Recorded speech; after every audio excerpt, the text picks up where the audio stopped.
इस विषय पर जब भी हम बात करते हैं तो फिटमेंट फैक्टर एक मुख्य चर्चा का विषय हमेशा रहता है। आपके मुताबिक जब आप अपने सरकारी कर्मचारियों के साथ, संगठनों के साथ जब बैठते हैं, बैठकें करते हैं, तो फिटमेंट फैक्टर को लेकर क्या कोई मिनिमम फिटमेंट फैक्टर को लेकर सहमति बन पाती है?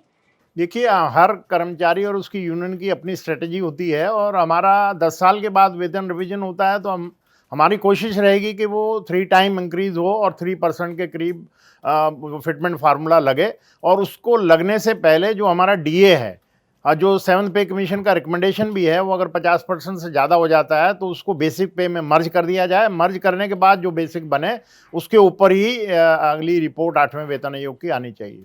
ठीक है, आपने कहा 3%, इससे ज़्यादा के भी कई अनुमान जो हैं वो अलग-अलग लोग लगा रहे हैं। इवन 3.86 तक का अनुमान और उससे ज़्यादा का अनुमान भी कई लोगों ने लगाया। आपको लगता है ये जो 3.86 के जो अनुमान हैं, ये रियलिस्टिक हैं भी? देखिए, वो तो टर्म्स ऑफ रेफरेंस में लिखा ही है कि वो देश की जो माली हालत है, जो फाइनेंशियल कंडीशन है, उसको चेयरमैन ध्यान में रखती हुई अपनी रिपोर्ट देगी। और मेरे हिसाब से 3% मिनिमम मैं आपको बता रहा हूँ, जो एक रीजनेबल है और उसको सरकार को मानना चाहिए। और 3% फिट फंड फार्मूले से ही अपनी रिपोर्ट को जल्दी छाया करनी चाहिए। जी। और ये जो मिनिमम सैलरी को लेकर भी चर्चा है, कई रिपोर्ट्स में छापा गया कि मिनिमम सैलरी जो है 1 लाख पार हो जाएगी। ये भी रियलिस्टिक है या नहीं? नहीं, 1 लाख तो नहीं होगी। जो अभी 18,000 मिनिमम लोएस्ट जो हमारा सरकारी कर्मचारी है, उसका ग्रेड पे 18,000 है, प्लस उसके ऊपर डीए है।